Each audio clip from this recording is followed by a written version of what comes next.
Welcome to Love and Murder. I'm your host, Char. I'll be joined by host Ky. This is our first L&M murder mystery. Join Ky and I as we attempt to unravel one of the most baffling cases thus far. How does a charming, confident, and beautiful honor students graduate walk out of a police station and vanishes without a trace? Each clue leads to more confusion. Hang on. We're on a long, winding canyon road on Love and Murder.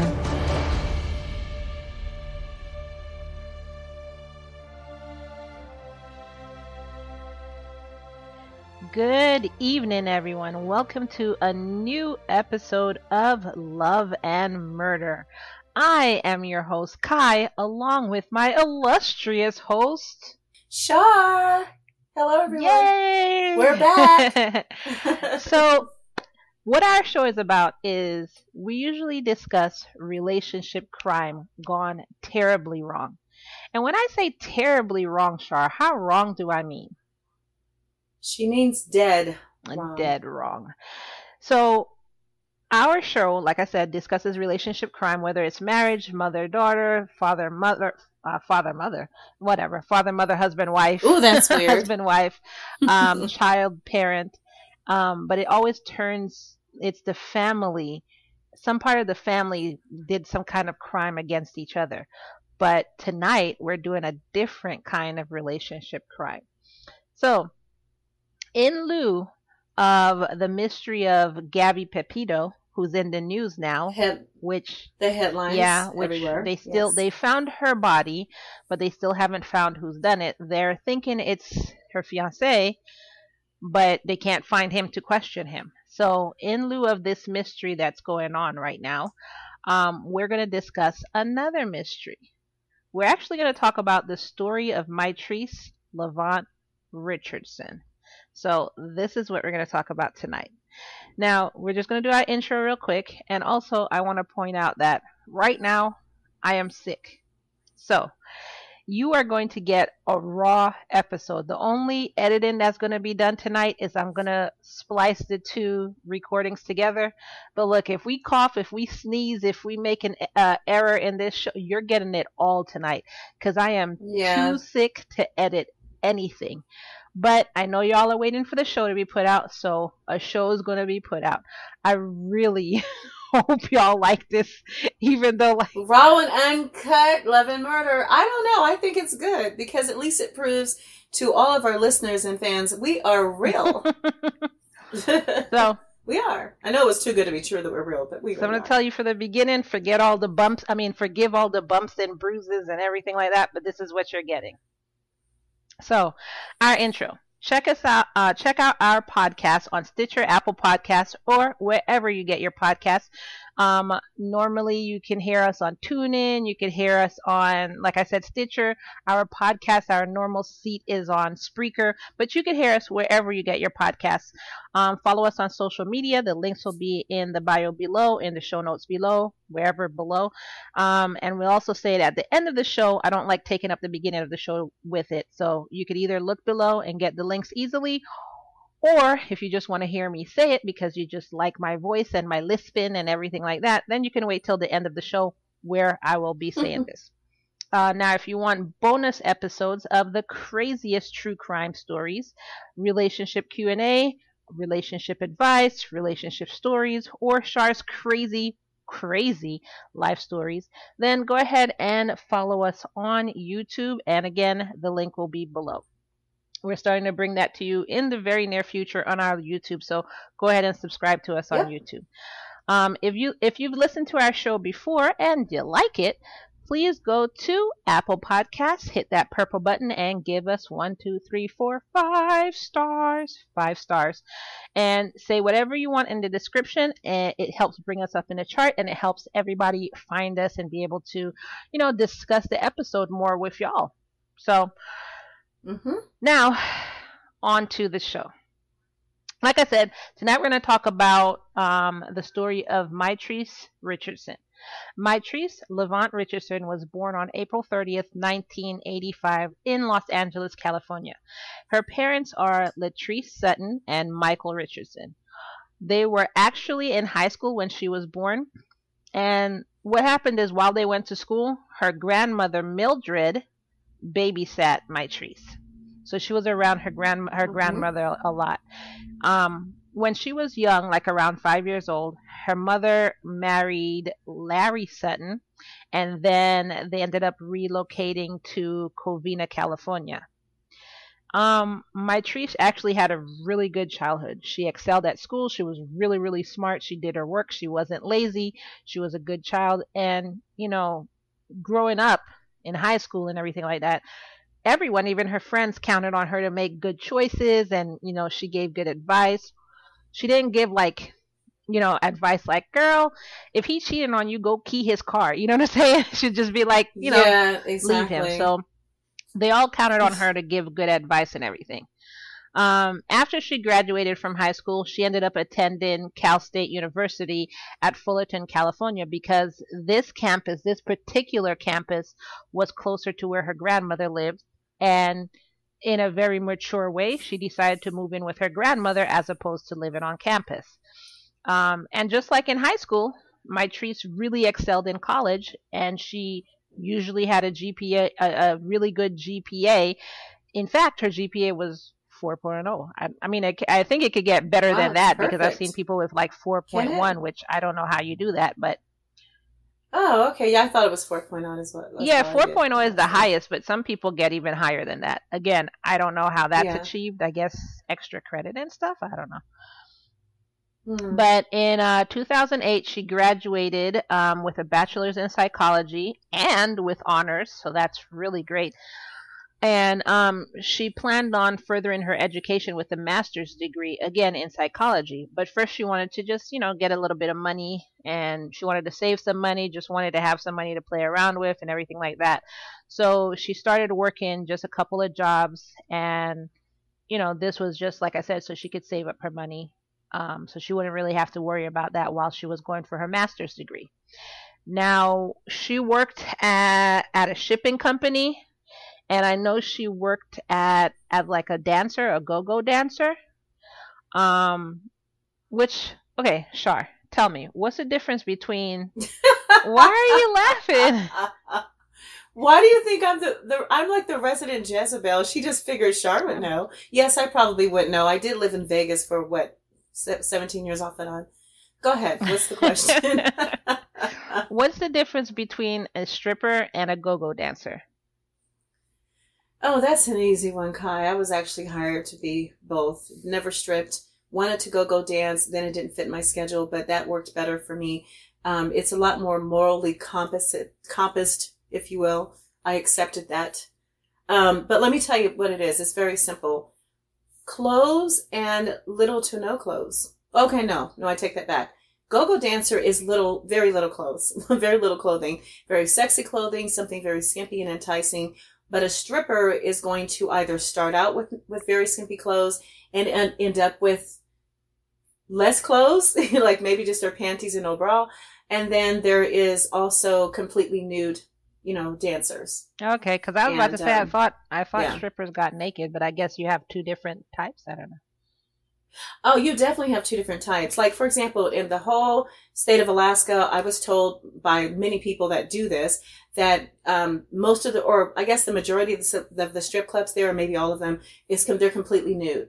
But in Vegas, they started completely nude in Vegas years ago, and it's still popular. But in Vegas, the rule is all the clothes come off, but there's no liquor, there's no alcohol that's served. Does that make sense? So, yeah. But go-go is super popular. So you'll see a go-go dancers literally dancing just above your table if you're gambling, for example, or at a bar on top of the tables, just to kind of keep the environment going. Annoying. Actually, it really does keep the environment festive, fun, energetic. I mean, it really does. That's why I really wanted to do it, because I'm a great dancer, and I thought I don't have to take my clothes off. And guess what else? The other special thing about being a go-go dancer opposed to a stripper, you cannot touch a go-go dancer under any circumstances. They're usually protected touch in some way. Strippers either. Oh, of course you can touch strippers. I What do don't you think know. a lap dance is? Are you serious?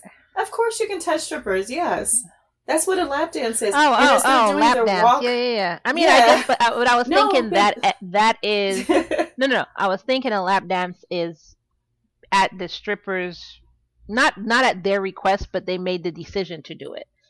But yes, absolutely. But to get to that point of them enticing, like, asking you and you're enticing them, trust me, there's some touching going on.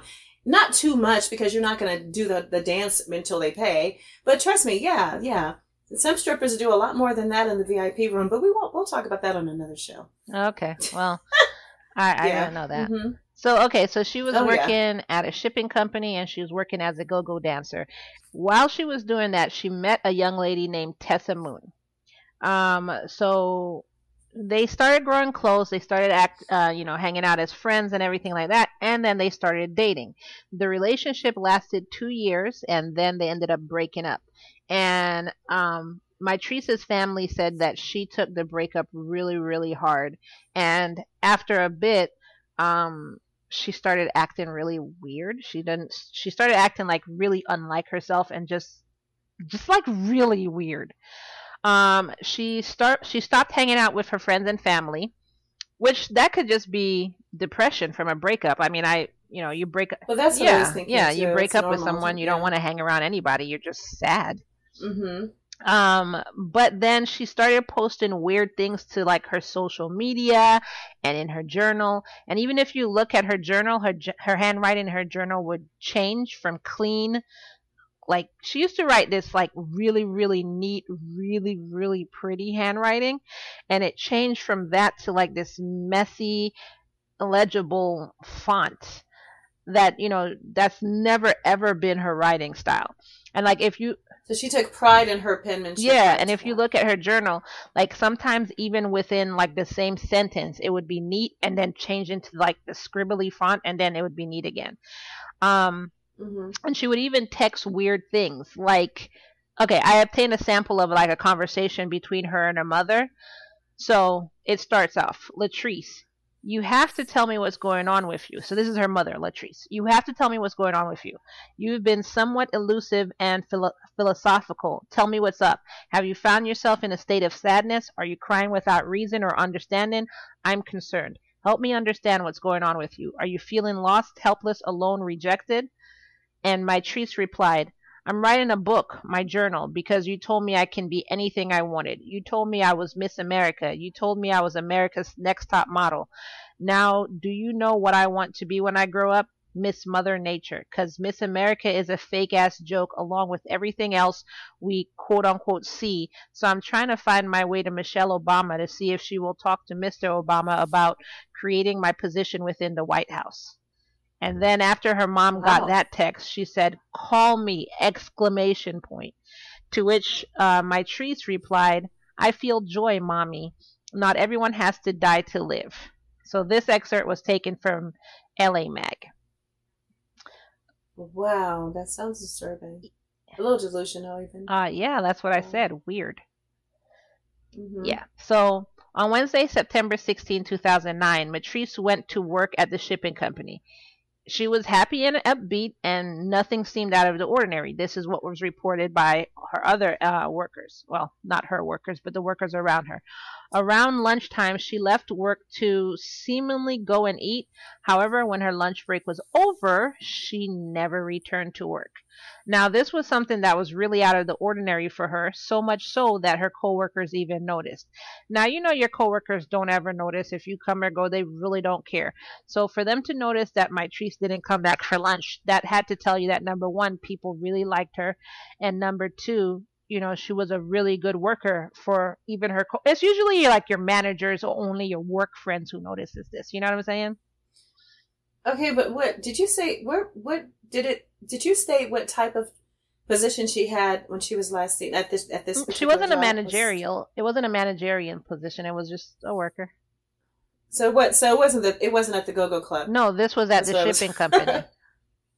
Oh, you did say shipping. That's what I was trying to come back to. Okay, interesting. Because had it been when she was dancing, that would have been obvious. But okay. Yeah.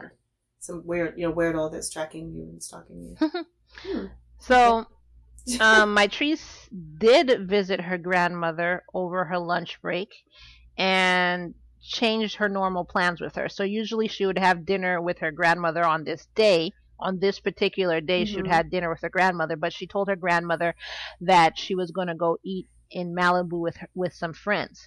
And her grandmother did notice that she was acting a bit strange, but to her it was like, you know how people just don't act the same all the time? So she just chalked it up to like, okay, you know.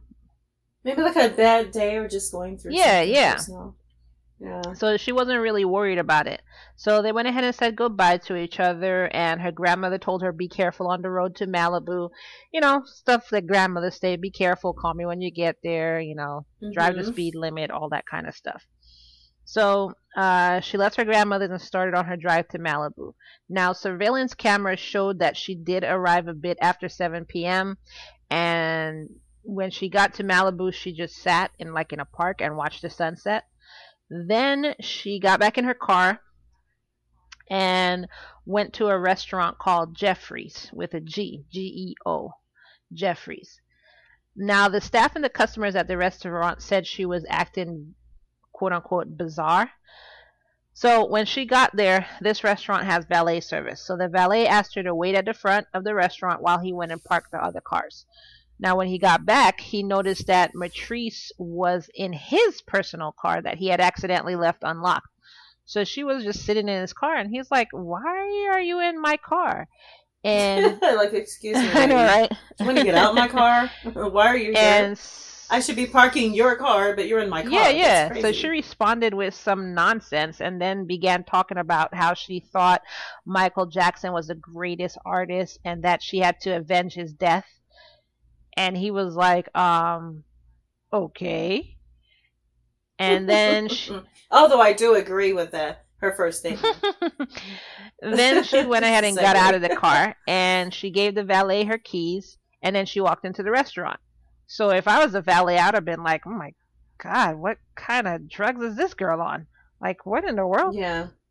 Anyway, so she went in the restaurant, she ordered her food. She sat by herself at first, but then after a while, she got up and she sat with a group of strangers. There was like 7 people sitting at another table. So she sat with them and she started just talking like some crazy stuff. And then the waiter... Where do they do that? I mean, you just go sit at a stranger's table and it's not community seating? Yeah, I mean, that's... Again, she was acting bizarre. I mean, there's restaurants designed that way where it's community seating. Yeah, and those are restaurants I avoid like the plague. You would never catch me in something like that. No. Well, you're just saying that because of a pandemic or something, right? Is that what you're saying? I'm just saying that because of my personality. I'm not sitting next to a bunch. How long have you known me, Char?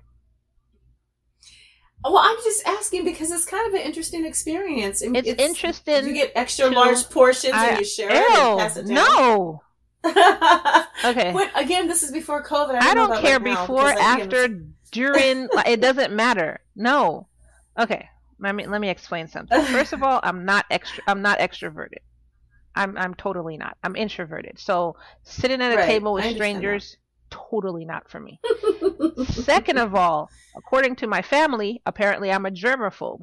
So having other people who I don't know dig in their forks or their hand in a plate of food that I'm eating from is not going to happen. So nothing about that sounds appealing to me. Okay, well, we'll be inviting you to like they're sitting over it and talking, and people spit when they talk, and oh, good Lord, no. Oh my God, aren't you reading too much into the meal? But I won't be inviting you to Harbor House in Las Vegas. It's a German restaurant that's super popular. The entire restaurant was rebuilt piece by piece from a replica. Well, it's a replica that was rebuilt from the original in Germany, and it's just so much fun. Very lively. Big tables with big families and other people that we don't know, and really fun. Lots of big kegs of, well, not kegs, but just lots of beer, and those St. Pauli girls walking around, those really cute, booby outfits, dresses, and their blonde pigtails. Don't you get the vision? My head hurts. I could really care less. Like, I don't care. They wore the costumes. My body is hurting right now, and I really don't care. Well, you should be glad I didn't go deeper into my go-go story, because what I didn't share with you guys is my mom was a go-go dancer. Oh, good Lord. She had me. I don't know. She was a feature. She traveled Moving the world. right. So when you along. said Char, oh, God. maybe Char knows. Yeah, I have lots of reasons to know that about go-go dancers. But anyway, but it looks like our girl. She didn't do that very long anyway. So Y'all would think it was like I got to the shipping yard, virus, but I probably got sick from Char. Just Char stories. Just oh my God. Stay tuned. Oh God. Bonus episodes, everybody. Yes. Anyway. Okay, so let's pick it up from. So she's sitting with 7 strangers. Craziness at the restaurant. Thank God Char was not one of those strangers. She would have run out of there just screaming. Mitrice, I mean, would have ran out of the restaurant screaming. So thank God Char wasn't one of them. But anyways, she was sitting at a table. She just got up from her table, went to a table of 7 strangers, and she just was like talking weird stuff, like just saying weird stuff. And so their waitress came over and asked if she should be removed, but they were like, well, she's not hurting anyone, so just leave her alone. And so when it came time to pay the bill, Mitrice told the waitress that they said they would pay it. But then the group was like, I don't know what she's talking about. We didn't say that. So since the waitstaff has already realized like Mitrice's bizarre actions, they kind of attributed that with her being intoxicated, whether it was alcohol or drugs or whatever. So they decided to call the police. And it was reported that the person who called the police said, quote, "We have a guest here." Oh, sorry, I forgot. Sorry, guys, I'm sick. Let me, because I always do it in an accent. So they're in California. I don't really know a California accent except Valley Girl. Like, oh my That's God. That's the only California accent I know. That's right. Yeah. Y'all gonna have to forgive me. That's all I got. So, quote. Know, like, just tell the story. Like, okay. Yeah, right. Okay, so quote. Like, we have a guest here who is refusing to pay her bill, and like she sounds like really crazy, and I think like she may be on drugs and stuff. Oh my God, California listeners, please don't. It was pretty good. It wasn't bad. Us. We love y'all. I promise it wasn't bad, but I'm being a little biased, but people think I'm from California, so it sounded like maybe I could have been hanging with one of my friends, the way you said that. Honestly. So, not bad. Not a bad Anyway, show. While they waited for police to show up, Mitrice asked if she could call her grandmother so her grandmother could pay for it. So her grandma was like, yeah, sure, and gave her credit card. But then the restaurant staff said they needed a signature so that they couldn't take the card, which I call BS on this, because you know how much stuff I've bought over the phone without a signature? Oh, absolutely. That's complete whatever. Yeah. Well, maybe back then. No, this is back in the 80s. This was not back in no damn 80s. Well, she was born in the 80s, so it was probably She was born in the 80s. This was in 2009 that this happened. 2000, so it was later. Okay. Yeah, I don't think that would have happened. Well, you never know. That was 20 years ago, probably, so maybe it did happen. It was how long ago? Yeah, you just said 2009. Oh, I did the. Remember? Wait, 2009. Okay. Yeah. I want to hear your math. No, you can't say. No, go ahead. I want to hear your math. You can't say 2000 to me. You can't say that because then I go 10 years before. Remember, it's just my brain just goes to, if you say 2000, I either go 2 years prior or 2 years ahead, forward. And I just can't calculate in between. I have no idea why. But that's definitely happened on previous shows. Ky's a witness, and so are you listeners that follow us. So, sorry about that. Math was not my forte. I apologize. It's definitely not my thing. Mm-hmm. No, not my thing. Mm-hmm. So, anyways, this was in 2009. So I guess 2009. Okay. Like 12. I'm trying to think. I'm trying to remember if. Oh, I did great in math though. I just said 12 years that quickly. Was I right? You're about right. It was only. Okay, give me a little credit. Maybe my math is not as bad as I thought. It's not as bad as I thought. My math is worse than yours, so I can't even judge you. Even though I will judge you, I can't judge you. But You can't. Well, but you know why? Because we're word people.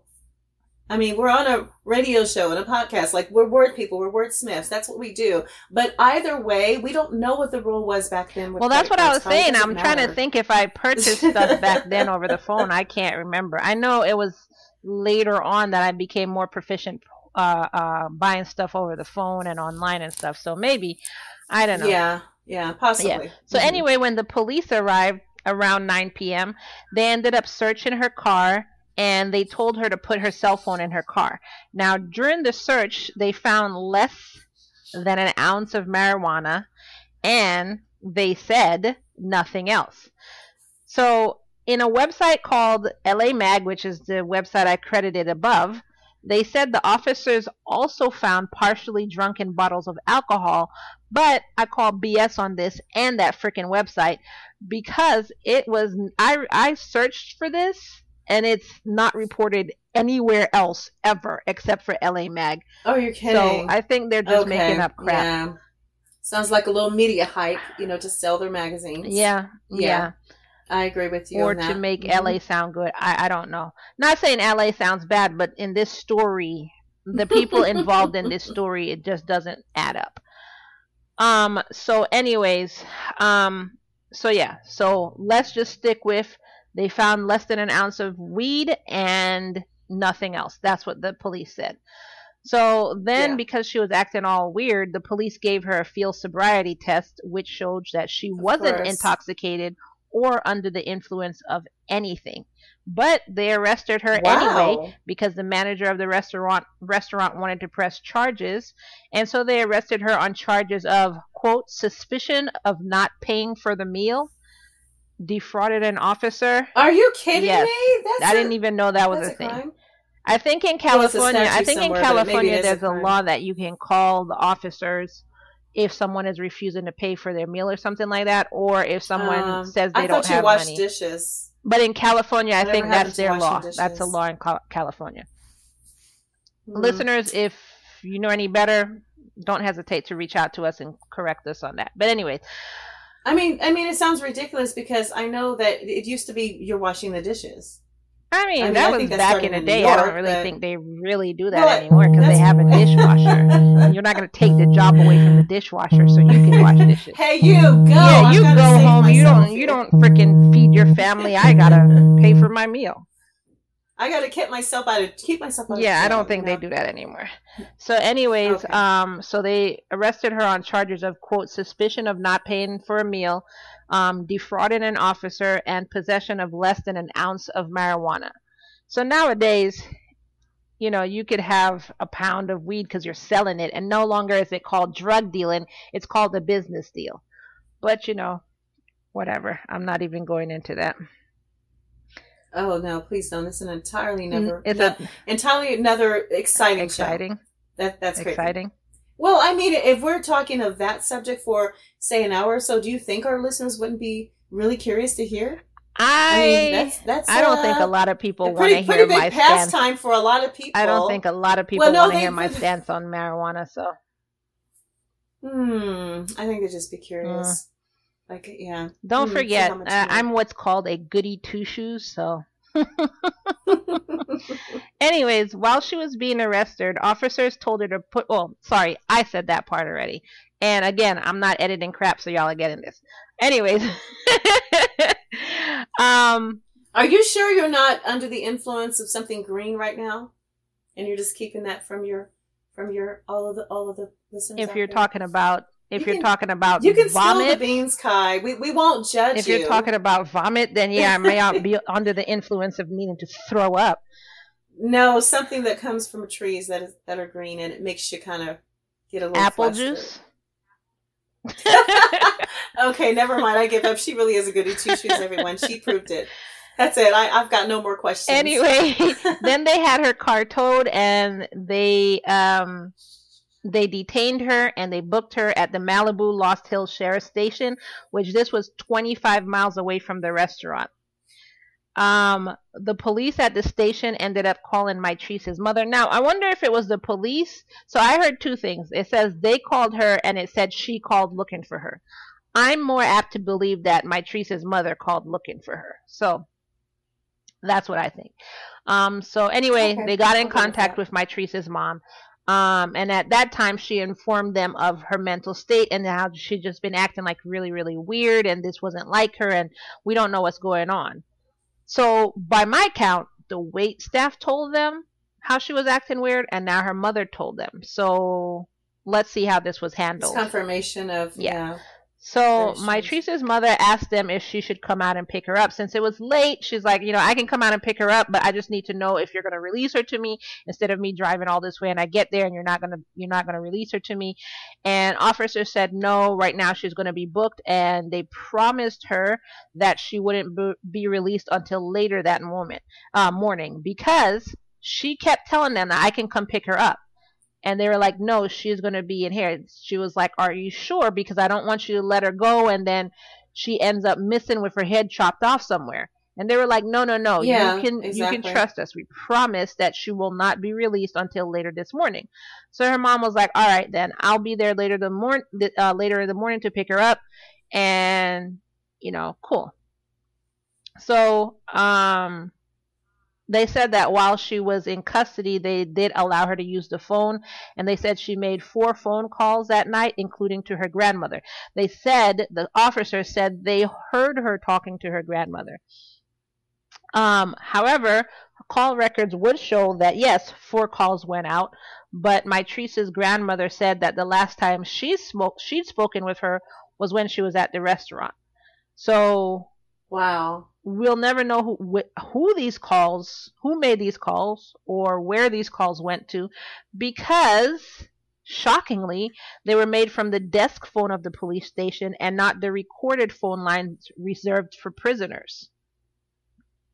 Oh, it's a courtesy phone. Exactly. It's the phone call, it's the phone that, maybe visitors use or the officers themselves use, but not the prisoners. So it's like, okay, if she was booked and in custody, why did you have her use this phone and not the phone that records? If any of those 4 phone calls was actually her using the phone. Exactly. So anyway, remember that they said they promised to release her in the morning? Well, never trust an officer in the first place. I wouldn't trust anything they said, but okay, that's what they said. Some. I won't say all. Some. Okay, yeah, some. That's so. Fair. I guess they figured, midnight. It's later on in the morning, so they released her on September 17th, 2009 at 12:28 a.m. I mean, I guess they held their promise, quote unquote, because they released her later on in the morning, right? No, that doesn't make sense. That was the whole point of what her mother said. I don't want you just sending her out into the darkness, in the dark of the night, what we call old dark, what we would say old dark 30 in Vegas. So very well, officers, that's pitch black, late at night, wait until dawn, like at least 5. Look, I mean, who does that? That's so dangerous. Ma'am, that's the most, ma'am, I'm gonna ask you to calm down, ma'am. You're getting belligerent, ma'am. Okay, but it is a fear to release any prisoner. I'm going to ask you to retard your anger, ma'am. We did promise her later on in the morning, and we did wait 28 minutes after it became morning, ma'am. So, ma'am. That's just disrespectful. I'm going to ask you to retard your anger, ma'am. Thank you. Oh, I know. What are you going to do? Arrest me? Right. Officer. So, remember, all her possessions were in her car, remember? And her car was towed. Well, let me rephrase that. Remember, they told her to put her phone in her car, and then her car was towed. Let me put it that way.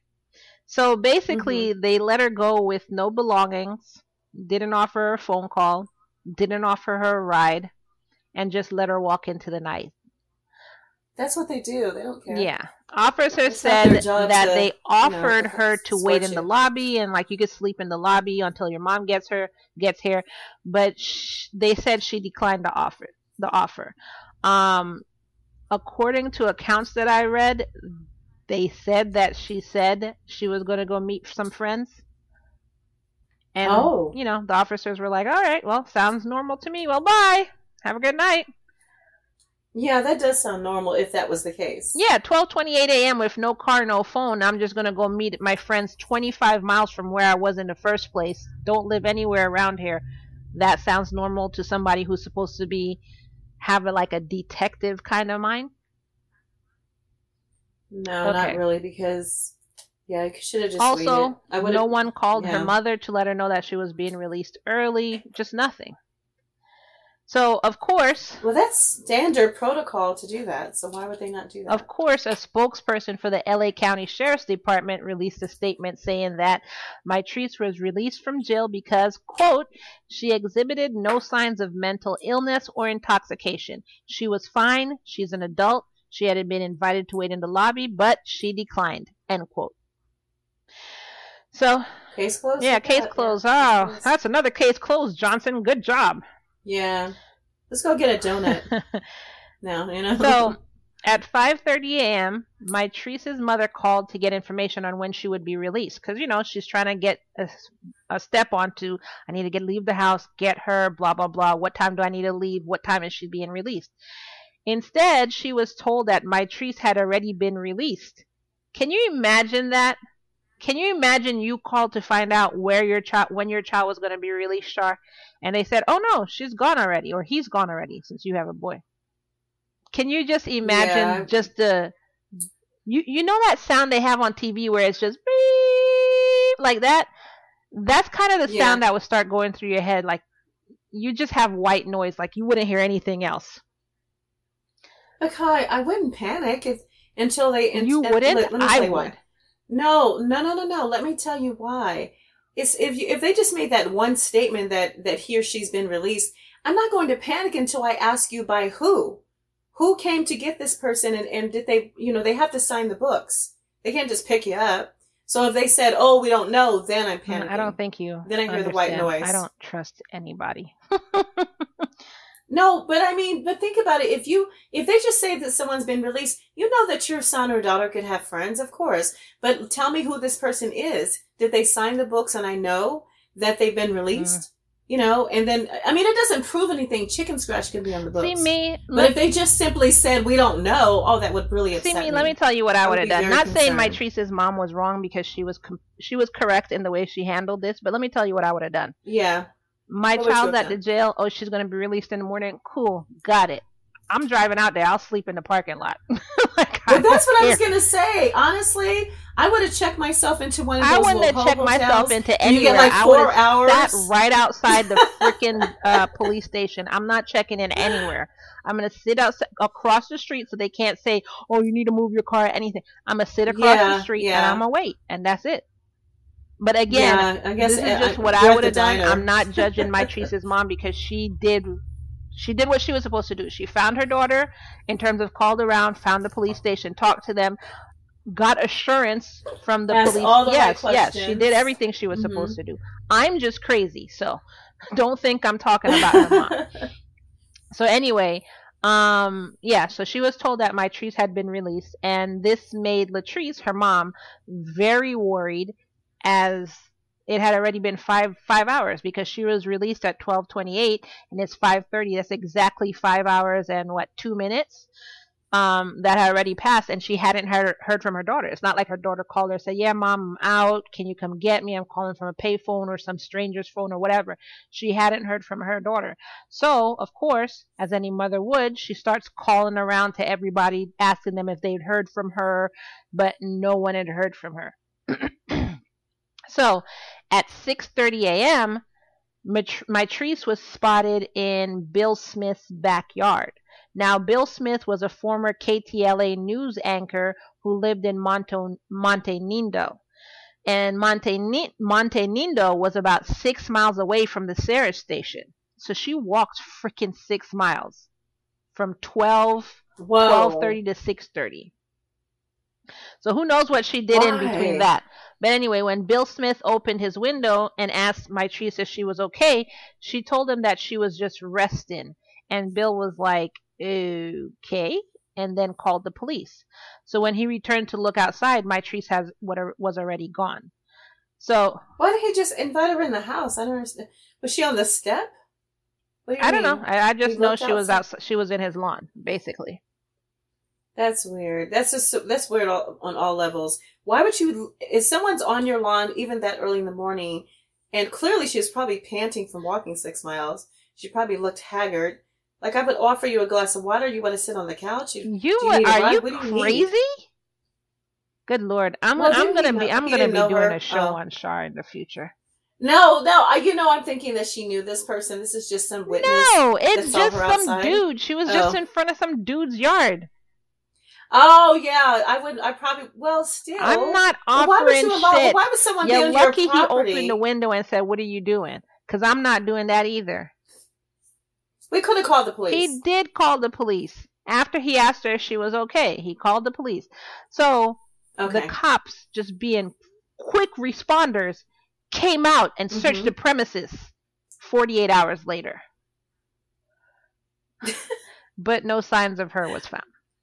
2 days later. Mitrice's mom called the police station and was told of that situation, which made her even more worried because she knew her daughter hated the outdoors.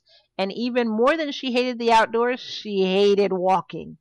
So you're kidding. So this didn't sound like her kid at all. Walking 6 miles and being outside chilling and everything like that. Yeah.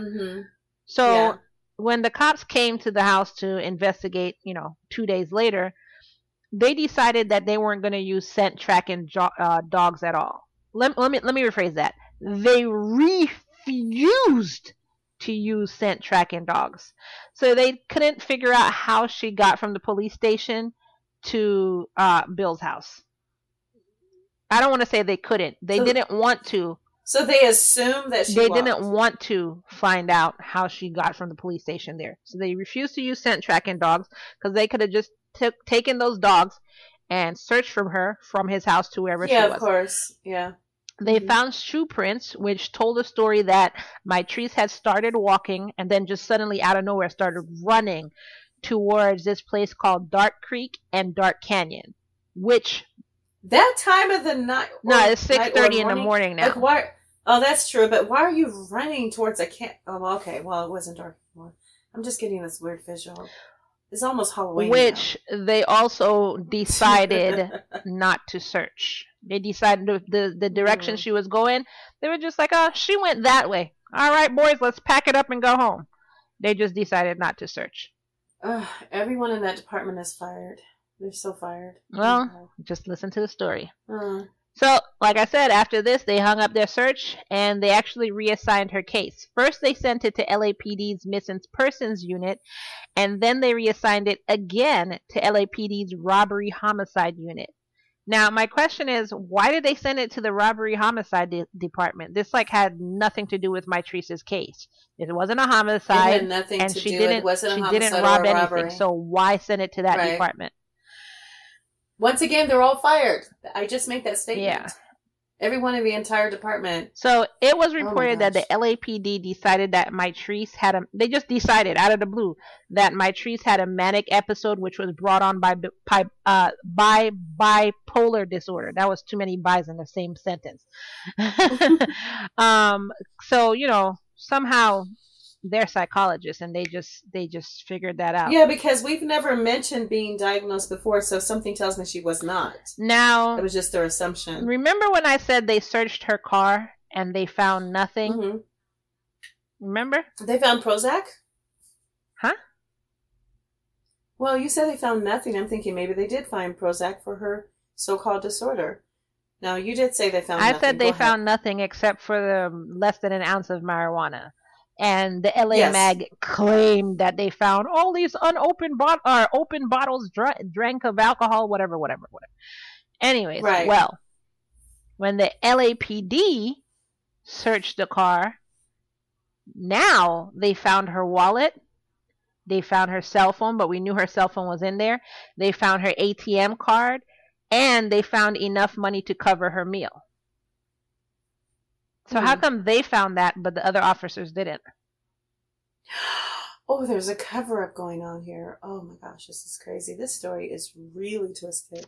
So During the next month, the LSD frequently spoke to the media to reaffirm that Mitrice had been fine when they let her go. I'm telling you, I did not touch that woman. That woman was fine when we let her go out of the police station. So okay, Bill Clinton. I decided had a Monica Lewinsky flashback.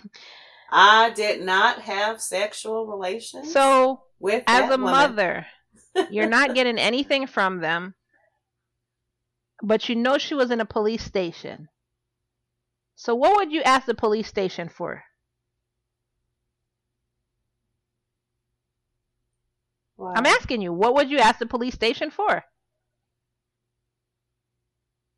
The mother? As a mother, Char, follow where I'm going. As a mother, you know she was in the police station. That was the last place she was really, really seen. What would you ask them for?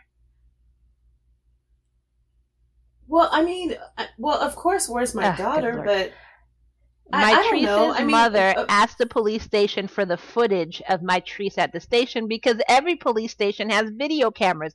Inside, outside. Yeah, probably the only place they don't have a camera is in the bathroom, and even then I wouldn't be shocked if they did.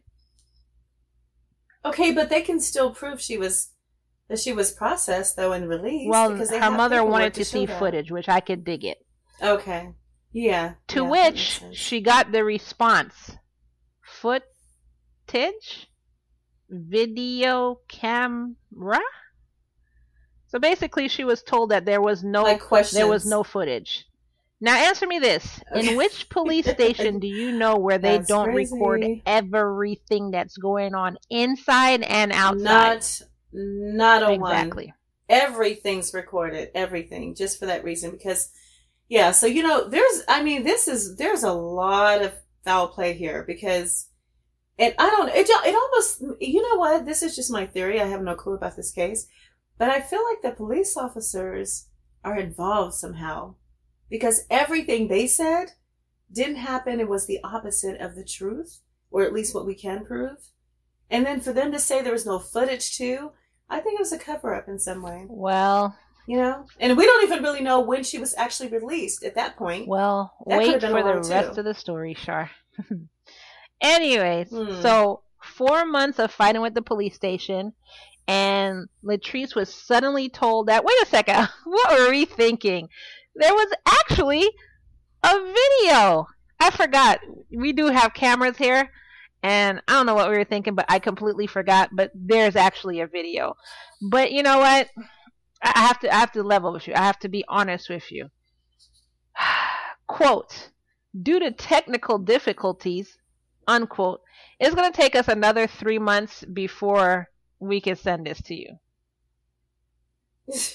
So finally, the family received a clearly edited video which shows Mitrice being like agitated, pulling on cell bars, pulling on her hair, stuff like that. And then when she was released, they show her walking out the door, and like 1 to 2 minutes later, an officer quickly following behind her. Right. Now, I know my first question will be like, who the hell is that? And why is he following my daughter? Well, the department was quick to not give the officer's name at all. So they wouldn't not reveal who followed her out of the police station. Also, notice I didn't say they showed her on the phone or anything. So what happened to her making these 4 phone calls, or even them offering her to sleep in the waiting room or anything? Right. Yeah. Also, aren't officers workers of the state, like of the people, meaning they work for us? So my question is, how can they refuse to release an officer's name in an ongoing case to the people who are conducting the case? How is that legal? Yeah, that's crazy. It's not, but interesting. Anyway, starting in January, the largest search party in that county was formed. But Mitrice nor her body was found, and Lost Hill officers refused to disclose whether or not they checked Dark Canyon. Keeps going back to frickin' Dark Canyon. What's going on in Dark Canyon? Again, How could Yeah. they refuse Yeah. to give information? That's an police work for the people. They are not a separate entity. They work for the people. So I don't understand this whole refusal to give information and stuff. But anyways, 11 months after Mitrice disappeared, her mummified remains were found in, guess where, Char? Guess where they were found? One of the police officers' vehicles? Yeah, that would be an open and shut case. I wish. But anyway, her mummified remains were found in Dark Canyon by park rangers. Right. Only 8. But you know that's where they refused to go. Yeah, exactly. That's why I thought you would get it. Covering up for... Right. No, I got it because they were... Oh, no, don't go there. Of course he's not there because they didn't want to be caught. Yeah, it was only 8 miles away from the Lost Hill station and only 2 miles away from where she had last been seen. Now, let's get into how Mitrice looked when she was found. The body was naked and, like I said, mummified. Some clothes were found a few hundred feet away, but it was found in such a way that you could tell that, like, it wasn't animals who scattered it around. Her bra had been unclasped, her jeans were unzipped, and her belt had been removed from the jeans. Now, correct me if I'm wrong, and I could be wrong, but I'm pretty sure I'm not. You could be wrong. Animals haven't grown opposable thumbs yet and started trying to, like, wear clothes for themselves, right? Right, or even unbuttoning your jeans. I'm just correcting. I'm just making sure here. So, okay. So there was also an earring stuck in her ear. But the funny thing about this earring that was stuck in her hair is that she was not wearing this earring when she disappeared. Who would put an earring after the fact? 6 feet away from her body, her right leg was found, but the femur had been removed. And then her left arm was really found tightly flexed over her chest, meaning that she was mummified in that type of unnatural position. Also, 5 neck bones have never been recovered.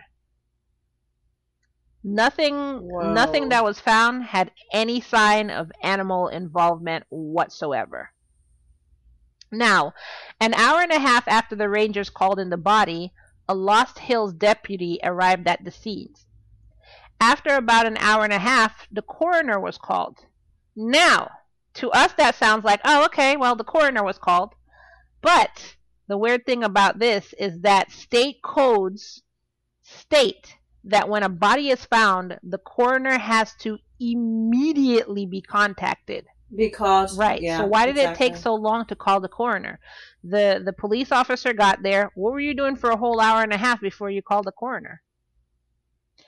Whoa. So after the coroner was called, the coroner was told that the LASD chopper would come and pick them up and bring them to the body. Instead, 3 hours after that, they were called again and told that LASD would remove the body themselves. So I'm just like, what kind of crackpot game is going on here? Even the coroner definitely sounds like even the coroner declined. He was like, no, this is my job. Don't touch anything. I'll be out there. Send the chopper. Come. I'll even drive. Don't touch anything. And the LASD was like, yeah, no, we got it. And they collected the remains and took them back to the Lost Hills police station. So for what, the 8th time, break-in regulation? Yeah, absolutely. Yeah. So when a body is found, protocol determines that you're supposed to tape off the scene, take samples of everything, the soil, take photographs, document everything, and have 2 really intense officers come there with shades and a dark trench coat, and flash their badge and then in the black light. Yeah, and then take off their shades. Hi, my name is Deputy Coroner. Yeah. So none of this was done. None of this was done. NCI flashback Nothing, there. nada. None of this was done. So when they asked the sheriff's office later, what happened, they basically made a statement saying that, well, what had happened was they pulled on the skull and then they were shocked because the entire skeleton just appeared. Oh my god! Yeah. They said they pulled on the Okay, skull that and was the entire super weird, skeleton Ky. just came with the skull. They also said that this wasn't a homicide because it looked sorry, I had to laugh at this. They also said that it wasn't a homicide because it looked like Mitrice had been bitten by a rattlesnake, or had a fatal reaction to poison oak, or that a unicorn came out of a tree and sneezed on her. They also said that she was probably naked because the animals from Cinderella came and undressed her, and then other animals tried to Oh yeah, I was waiting other for that. animals tried to eat her. Obviously, the unicorn and Cinderella part I made up. I don't want any. Well, I mean, it's really in line with all their lies. So either way, and their exaggerations. As Char said, this was all a lie, because first of all, they couldn't have pulled on her head and the freaking skeleton came out, because first of all, the human body doesn't work that way. But second of all, it doesn't work that way, second of all, her head wasn't even attached to the body, because remember I said 4 neck bones were missing. So exactly, which would hold it together. And also there were no tooth marks on her clothes, no scratch marks, and her clothes were strategically strewn across the canyon. So also her shoes, shirts, socks, and underwear were never found. So by my determination, and you know I'm a detective, unless Bambi's dad didn't want us to find like some DNA that he had left in her underwear, I don't think animals had anything to do with this. Char? I definitely would agree with that. I don't think so. No. The red, you know how the sly fox, you know how they say a fox is sly? But the sly fox had nothing to do with this either. It wasn't Goldilocks and the 3 bears, how cold and how hot is the soup and how warm is the bed. It wasn't any of the fairy tales in the woods. It's just good old-fashioned human being foul play. Yeah. That's so the questions now start. So this is coming from non-detective Ky. Why was Mitrice mummified? Do you know what it takes to be mummified? Do you know what it takes to be mummified? And it doesn't include being out in the elements. Right. I mean, I studied Egyptology, and that it started back then, thousands of years ago. But it's still a process today. Even, I mean, it was a lot more intricate back then. But the thing is, it would take some time, though. It would take time. And it would take being in a certain environment, and warmer and it's environment. Going to be enclosed indoors, not outdoors in the elements. Yeah, exactly. Next thing, why was her left arm like that in that totally unnatural position? And the way it was, looked like she had to be tied, and then it was mummified like that. So again, well, I thought it was rigor mortis or something, because that sets in when you die and your bones do. But you don't. Rigor mortis sets in whatever position you die in, and she wouldn't have died in a position in this unnatural position. Exactly. That is so strange. So, yes. After some time, when Bambi's dad didn't come out and take full responsibility for these actions, the LASD came out with another statement. So in this new statement, they were like, you know what? Just like the video camera, we forgot. Look. Let me just come clean with you. This is what probably happened. This is what probably really actually, almost certainly, but probably happened. Almost certainly, but probably. And maybe not. Maybe not, but I'm certain it probably, definitely, almost, kind of certainly happened. So, her clothes must have obviously been removed by running water. Even though the closest creek would have had to have risen like more than 60 feet, and her body would have had to have been actually in the water for this to happen, meaning that she would have actually looked bloated and not mummified. Exactly. Or the wind. But you know what, Sean? You know what, Sean? What am I talking about? Who said it had to be the running water of a creek or a river or an ocean? Dude. No, I'm thinking a strong wind just came by and just blew. Or what about the rain? It could rain hard enough to remove somebody's clothes. The rain. Maybe even didn't remove the earring that was placed. I mean, because it was raining so hard, it blew off her ear, like it came out of the hole, and then like blew into her hair, and then got tangled there. Ah, man, Char. They're just reaching with these excuses and stories, and they're reaching. It's embarrassing actually to say things that make absolutely no sense when you're supposed to be an authority. It's Char, I appalling. think we solved this case. I can imagine with the her. rain and I the think wind. we did. I think we did. Yeah. Because we've already ruled out Bambi, and all his friends. Oh my god. So let's get into the mistakes. Now, this excerpt that I'm about to read came from an article on Reddit. And if you actually go to our website, www.murderandlove.com, you could actually click on the link for the Reddit article and read the whole thing. But this excerpt came from an article on Reddit. Quote, "The coroner did not test hair found on the ground and compare it to Mitrice's hair to see if someone else was present, because they didn't let the coroner onto the grounds. You can't really blame the coroner for that. But if he was there were other hair around, and he would have tested all the hair on the ground to see if it was all Mitrice's hair or anybody else's hair. The airing was never tested. Bug cases on Mitrice's body were never tested, which usually they test bug casings, and it tells what the bug had eaten, and they could tell exactly where that bug came from and everything like that. Those were never tested. Dirt and leaves from the scene were never tested. No craniotomy was performed to identify potential blunt force trauma. It took weeks to find Mitrice's clothes at the coroner's office. They were shoved into the bottom of a bag. Mitrice's pubic hair and clothes were not tested for semen, fibers, or hair. Although the LSD only searched the scene twice, once when Mitrice's body was found and again 6 months later, some of her remains were still missing. Her teeth were slightly pink, indicating strangulation, but no determination can be made without the missing hyoid bone from her neck." End quote. Wow, so that's why the bones from her neck were missing. Oh my gosh. Oh my gosh. Wow. Wow. Wow. I didn't know that about the bone. Did you know that about the neck bones? I know you see it on her Yeah. tissue, but I didn't think about the bone itself, because I was wondering why those bones were missing, like why those exact bones, but now it makes sense. Wow. So according to Wikipedia, Mitrice's family has filed several lawsuits against the Los Angeles County Sheriff's Department for releasing her from jail, even though they claim she was experiencing, and they said this from their mouth, severe bipolar disorder at the time. They said this, not her family.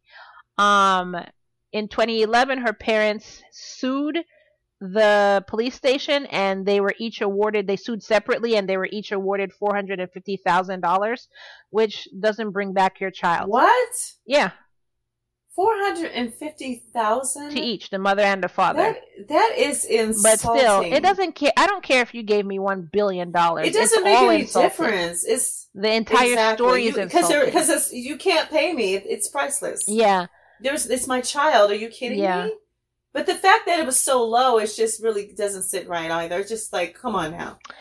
I mean, that heartache, that money will be gone in no time because it's not much, but considering again, even if you made me Bill Gates, I don't care at that point in time. Yeah, right. So her family also asked the California Attorney General's office to review the sheriff's office who had been handling the case. And in 2015, they reviewed 500 pages of documents that had been sent with that request. Like, imagine her parents getting all that together. Anyways. Oh, I just saw something, y'all.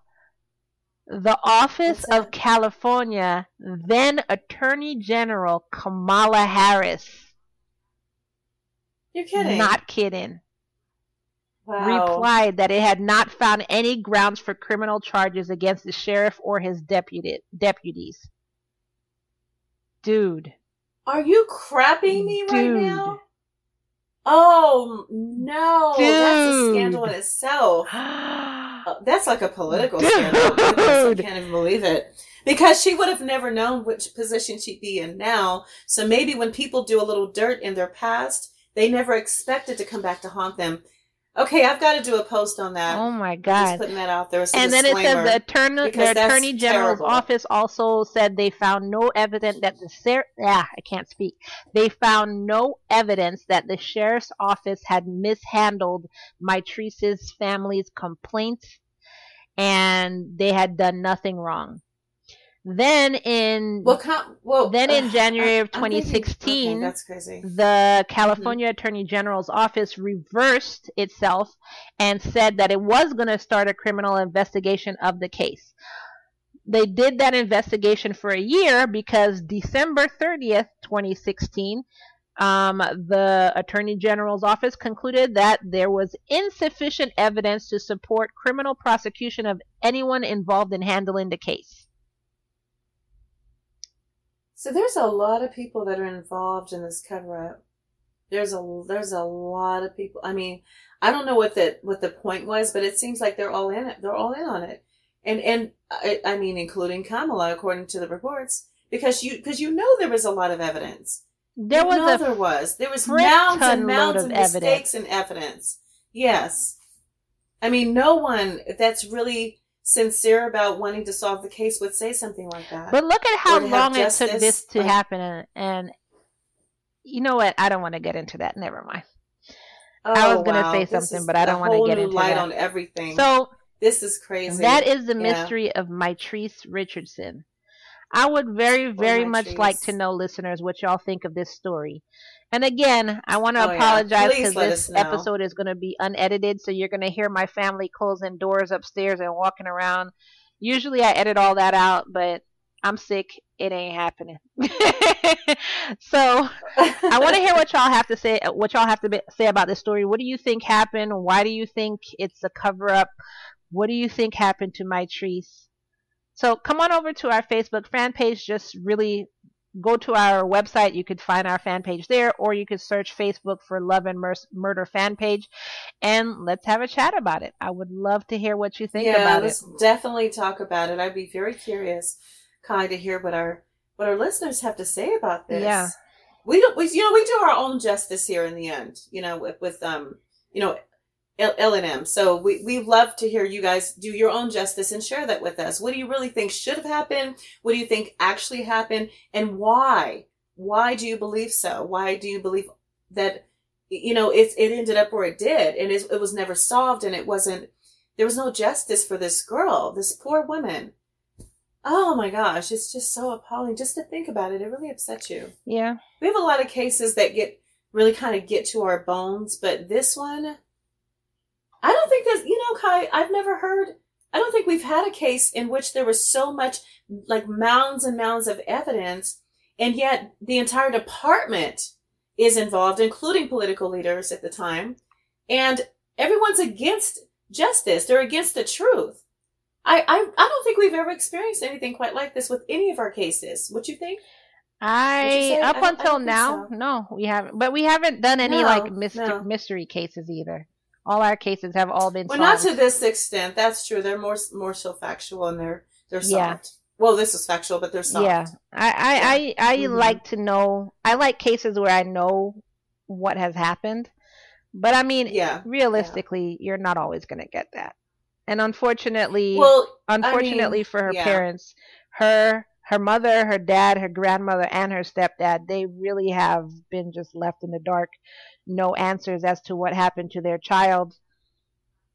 I really feel bad for them. I mean, it just remains a cold case. It's been years. And I think it's, like you said, they've been asking for answers, asking for a criminal investigation. I think it's just done. Like, they're probably still trying to get answers. It's almost like nobody cares, though. I mean, how many times... Well, we don't really know the answer to this, but I wonder how many times can you request to reopen a case when it's a cold case? Just reopen it. I mean, I'm pretty sure you can request as many times as you want, but will it happen? That's the question. Right. Yeah. And it gets expensive, too, because at some point it's at the expense of the family. Yeah, but I think some families go into debt, bankruptcy, just trying to figure out what happened to their child. Oh, of course. I know I would. Yes. So. Yes. Exactly. So anyways, that was the mystery of Mitrice Richardson. So if you like this episode, go to Apple Podcasts As usual, hit that purple button and give us 5 stars. You can say whatever you want in the description, like, I don't know, I can't believe this episode is unedited and we're hearing coughs and slamming doors and everything in the background. I don't know. Whatever you want to say in the description, but this basically helps bring us up in the charts. Don't forget to subscribe to us on YouTube, and you can find that link down in the show notes below.